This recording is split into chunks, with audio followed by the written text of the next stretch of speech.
Hi, Sam Tobert, Sound of Joy Music Services, and for today's lesson, we're going to learn the concept of how you gospelize a chord pattern. Now, I do have a song in mind, but I don't want to call out that song name so I don't infringe on any YouTube copyrights. But you will see the sequence of chords that I'm going to use. Going to be in the key of D flat. As you know, I'm very big on scales for one reason. You hear all the notes which can be associated with a chord depending upon where that melody is going.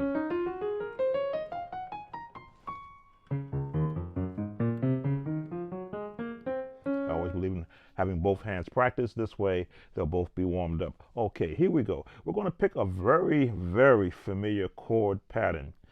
It's the 1, the 6, the 4, the 5. You're putting the 7th there, so I'm jumping ahead. And back to the 1. Now, you're going to find that there are a myriad of songs that use any combination of those patterns. You can be in the 1 in that song, and then you go right to the 6, and then you go right to the 4, and right to the 5, and then back to the 1. For those who like the number system, I've never been a proponent of the number system from a musical standpoint, but it does sort of get you into a song and out of it as quickly as possible. But here we're talking about gospelizing that pattern, depending upon, again, what the song is. If you're going to be in the 1, that's where I go with it. The 1 is still in there, but look at all the additional notes. I'm trying to see what my chord is saying. D flat 9, D flat 6 over 9. That's what I like to do in that chord. Now, if I'm going to go to the 6th chord, that's my version. B flat minor 7th for the 11th chord of that chord. Not much change at the top, right? From we went from to the. Now, here's my version of the 4th chord. E flat minor 7th. The 5th chord. You probably hear the song that I'm playing, which is, again, it's a lot of them, and then back to the 1 chord. Now, again, melody determines whether or not this chord is appropriate. So let me give you an idea of what we're going to use.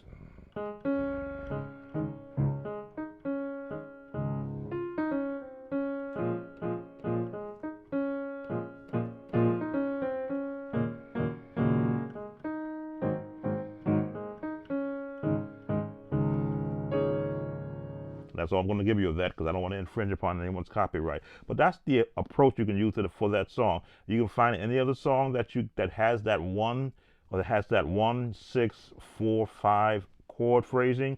These chords are within the wheelhouse of that phrasing. Now you see me do this transition chord to take me there. I'm holding it now so you can see it. Then you can go back to that chord. Transition or passing tone. This is the 4. That's the 5. I like to do a little run. Again. Now here's more passing tones. Go from that same chord. And or slowing it down. Different variation of that same chord, but you put that top up there after just taking it off. Another passing tone, or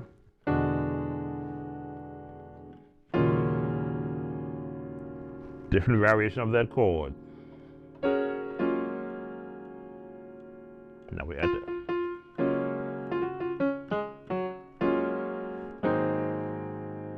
Now giving a 7th note there, right? 7th.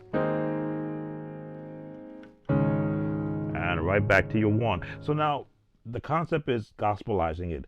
We're giving it more meat to the chords, not just not your basic chords. But we give it a little more meat.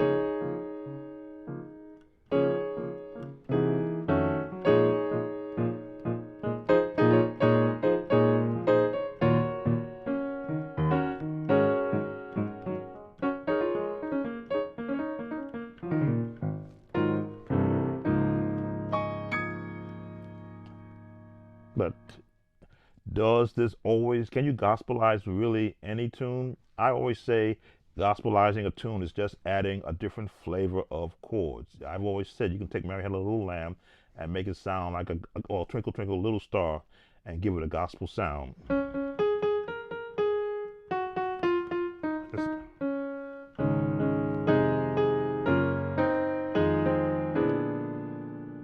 a little jazz undertone.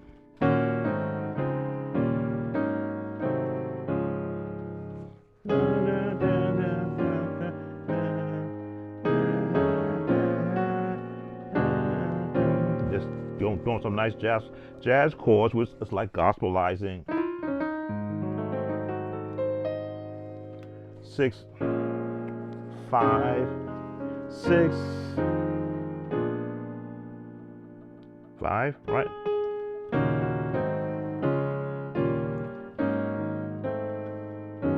I like that change. It ends right there. Gospelizing a song is just a matter of adding additional chords. It's like making a season intensive soup. You can add salt and pepper and say that's it, but you begin adding oregano and Italian seasonings and a whole cornucopia of different meats. Now you actually overcook a meal, you might say, or a soup. So you add a little bit here and there, and you know how much to add just from practicing. As you can see, I can go anywhere with a song. You give me a melody, I can go anywhere chord-wise with it. I can go straight. I can begin to add to it. I can go crazy if I have to, and I can go basic classical if I decide to do that. And go back to the gospel, which is the 7th note. Let me see.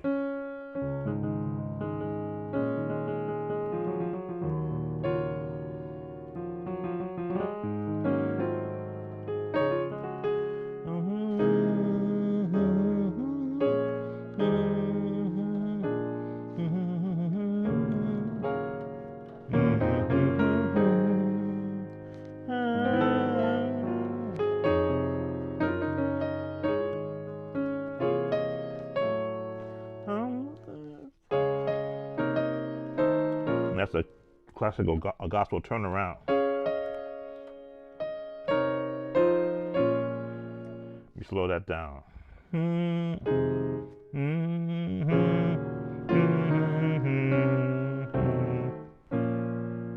Depending upon what range you're going to be in.